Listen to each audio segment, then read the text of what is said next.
Hello guys, welcome to my channel quiz वाली। आज के टॉप 8 क्वेश्चन का डिस्कशन स्टार्ट करते हैं। और अगर आप किसी भी कॉम्पिटिटिव एग्जाम की तैयारी कर रहे हैं तो ये आपके लिए यूजफुल होंगे। Let's start guys. Question number 1 से स्टार्ट करेंगे।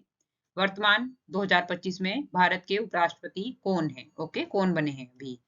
तो correct option is CP Radhakrishnan. Okay, detail में समझते हैं गाइस। ओके गाइस, भारत के उपराष्ट्रपति के बारे में देखते हैं। पहले नंबर पर भारत के उपराष्ट्रपति कौन बने? डॉक्टर सर्वपल्ली राधाकृष्णन।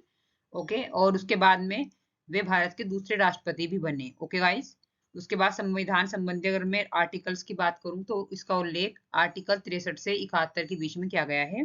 और इसका जो निर्वाचन प्रक्रिया है वो एक इलेक्टोरल कॉलेज द्वारा होता है। इसमें केवल राज्यसभा और लोकसभा के सदस्य भाग लेते हैं। ओके, और प्रत्येक जनता द्वारा चुनाव नहीं होता है। ओके, हम लोग इसमें चुनाव नहीं देते हैं आम लोग। ओके, जिन्हें हमने चुना है उनके द्वारा ही चुने जाते हैं। ओके, राज्यसभा से संबंध।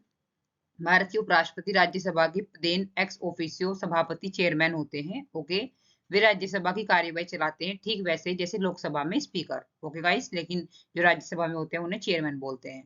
कार्यकाल 5 वर्ष का होता है और राष्ट्रपति की अनुमति से वे इस्तीफा दे सकते हैं। ओके, आगे बढ़ते हैं गाइस। स्पेस सिटी कहाँ बनाई जा रही है? Correct option is Tirupati. ये कहाँ है? आंध्र प्रदेश में। ओके, डिटेल में समझते हैं गाइस। आंध्र प्रदेश में प्रस्तावित स्पेस सिटी का निर्माण करने की किया जा रहा है और इसका उद्देश्य क्या है? भारत को स्पेस टेक्नोलॉजी और डिफेंस रिसर्च का ग्लोबल हब बनाना। और मुख्य फोकस क्या है? अंतरिक्ष अनुसंधान, रॉकेट निर्माण, सैटेलाइट लॉन्चिंग और रक्षा प्रौद्योगिकी करना। इसमें इसरो, डीआरडीओ और निजी कंपनियों की भागीदारी रहेगी और हजारों युवाओं को रोजगार और स्टार्टअप अवसर मिलेंगे। इसमें स्पेस रिसर्च इंस्टीट्यूट्स और ट्रेनिंग सेंटर्स भी होंगे। ओके, रणनीतिक महत्व की बात करूंगी। भारत की स्पेस इकोनॉमी को $100 बिलियन तक पहुंचाने का लक्ष्य रखा गया है और स्पेस सिटी में डिफेंस कॉरिडोर भी होगा। ओके, आगे चलते हैं गाइस। क्वेश्चन नंबर 3, 82वें वेनिस फिल्म फेस्टिवल में बेस्ट डायरेक्टर पुरस्कार किसने जीता? Okay, correct option is Anuparna Roy. Okay, detail में समझते हैं गाइस एक बार। बेस्ट डायरेक्टर अनुपूर्णा रॉय ने अपनी film songs of forgotten trees के लिए पुरस्कार जीता है और पहली भारतीय निर्देशक है वो जो ये श्रेणी है ओरिजोंटी श्रेणी में यह सम्मान पाने वाली पहली भारतीय है। डेब्यू फीचर क्या है? यह उनकी पहली फीचर फिल्म है। ओके, एकमात्र भारतीय प्रविष्टि 2025 के ओरिजोंटी वर्ग में शामिल होने वाली भारत की इकलौती फिल्म यही थी। ओके, और इसने ये खिताब जीत लिया। ओके गाइस, ये जो वेनिस फिल्म फेस्टिवल इसके बारे में देखते हैं। इसकी शुरुआत 1932 में इटली के वेनिस के लीडो द्वीप पर हुई और ये दुनिया का सबसे पुराना फिल्म महोत्सव माना जाता है। ओके, आप याद रखेंगे। उसके बाद में इसमें जिस कैटेगरी में अवार्ड दिए जाते हैं उसे देख लेते हैं। गोल्डन लोयन है, यह सर्वश्रेष्ठ फिल्म के लिए दिया जाने वाला मुख्य पुरस्कार है। ओके, सिल्वर लोयन सर्वश्रेष्ठ निर्देशक या विशेष उपलब्धि के लिए दिया जाता है। उसके बाद मार्सिलो मास्ट्रोनी अवार्ड से यह उभरते हुए अभिनेता अभिनेत्री को सम्मानित करने के लिए दिया जाता है और इसका नाम प्रसिद्ध इतालवी अभिनेता जो मार्सिलो मास्ट्रोनी के नाम पर रखा गया। ओके, उसके बाद में ओरिजोंटी और लाइफ टाइम अचीवमेंट है। इसमें एक ओरिजोंटी श्रेणी है और एक इसमें लाइफ टाइम अचीवमेंट पुरस्कार है। नए और अंतर्राष्ट्रीय प्रयोगात्मक फिल्मों के लिए यही मिला है। ओके, हमें और लाइफ टाइम अचीवमेंट पुरस्कार है फिल्म जगत में लंबी सेवा और योगदान के लिए। ओके गाइस, आगे बढ़ते हैं गाइस। क्वेश्चन नंबर 4, अंतर्राष्ट्रीय साक्षरता दिवस कब मनाया जाता है? Correct option is 8 September. Detail में समझते हैं गाइस। इसकी जो स्थापना है 1966 में यूनेस्को द्वारा शुरू किया गया। इसका तारीख क्या है? 8 सितंबर। वैश्विक स्तर पर साक्षरता के महत्व, शिक्षा और मानवाधिकार को बढ़ावा देना। 2025 की थीम है promoting literacy for a world in transition, building the foundation for sustainable and peaceful societies. Okay, इसकी थीम है 2025 की, आप याद रखेंगे थीम को।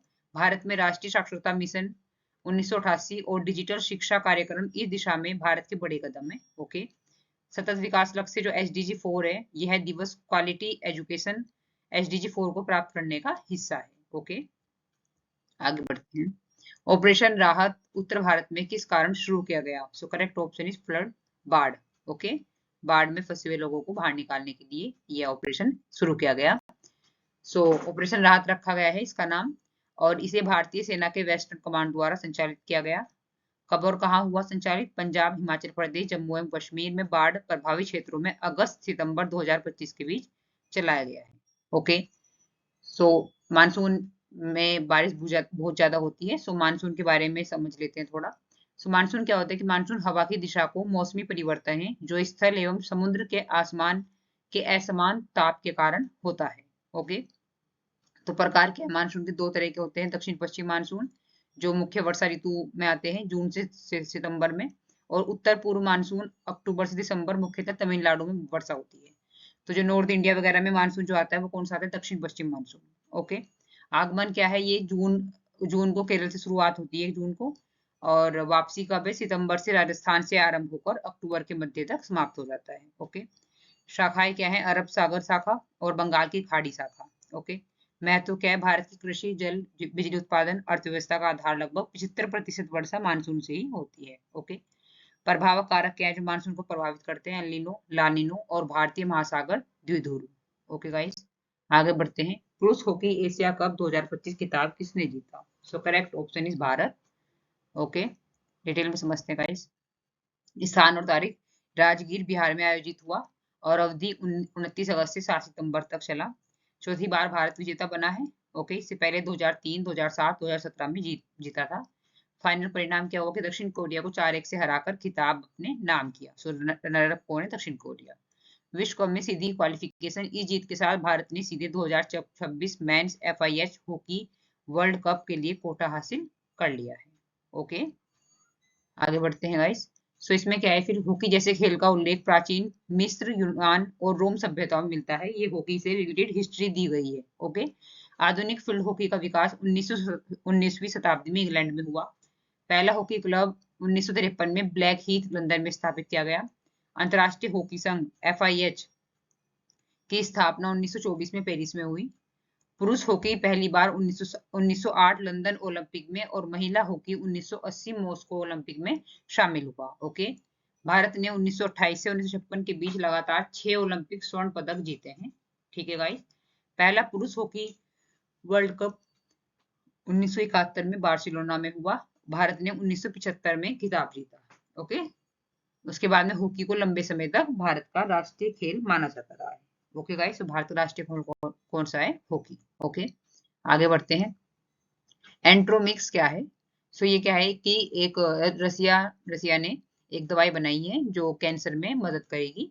सो ये mRNA बेस्ड कैंसर वैक्सीन है जो रसिया के द्वारा बनाई गई है। डिटेल में समझते हैं गाइस।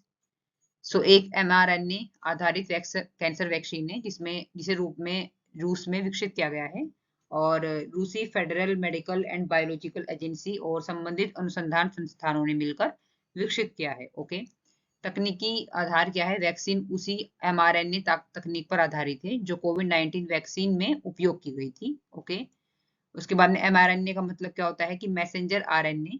ठीक है, और ये एक प्रकार का क्या है? मोलिक्यूल है। ओके, जो DNA से प्रोटीन बनाने की जानकारी लेकर सेल तक पहुंच जाता है। ओके, सो इसका काम क्या है? सेल को बताता है कि कौन सा प्रोटीन बनाना है। सो आप एक लाइन में याद रखेंगे कि ये क्या है? सो एक मोलिक्यूल है और उसका काम क्या है? DNA से प्रोटीन बनाने की जानकारी लेकर सेल तक जाता है। ओके, आगे बढ़ते हैं। क्वेश्चन नंबर 8, 2025 में गुयाना के राष्ट्रपति के रूप में दूसरी बार किसे चुना गया? So correct option is Mohammad Irfan Ali. Okay, Guyana कहाँ पर है? क्या क्या इसकी विशेषताएं हैं? इस देश को समझते हैं। दक्षिण अमेरिका में ये स्थित है, और उत्तर में अटलांटिक महासागर इसके, पश्चिम में वेनेजुएला है, दक्षिण में ब्राजील है और पूर्व में सूरीनाम है। ओके, राजधानी क्या है? जॉर्जटाउन। भाषा क्या है? अंग्रेजी। सरकार क्या है? संसदीय लोकतंत्र, पार्लियामेंट्री डेमोक्रेसी है यहाँ पर भारत की तरह। उसके बाद में अर्थव्यवस्था क्या है? कृषि, खनिज और तेल मुख्य आर्थिक स्रोत है यहाँ पर। ओके, प्रमुख प्राकृतिक स्थल है ये आपका है, दुनिया के सबसे ऊंचे एकल झरनों में से एक है ये, इसका है काइट्यूर फॉल्स। ओके, उसके बाद नदी, सबसे बड़ी नदी है आपकी एसोक्यूबू रिवर। ओके, और संस्कृति क्या है? भारतीय, अफ्रीकी, यूरोपीय और मूल निवासी जनजातियों का मिश्रण है। और प्रमुख धर्म कौन कौन से? हिंदू, ईसाई और इस्लाम। Okay guys, so thank you so much guys, आज के लिए इतना ही। कल मिलते हैं, और अगर आपको मेरा चैनल यूजफुल लग रहा है सो प्लीज मेरे चैनल को लाइक, सब्सक्राइब और शेयर कीजिएगा। थैंक यू गाइस, जय हिंद।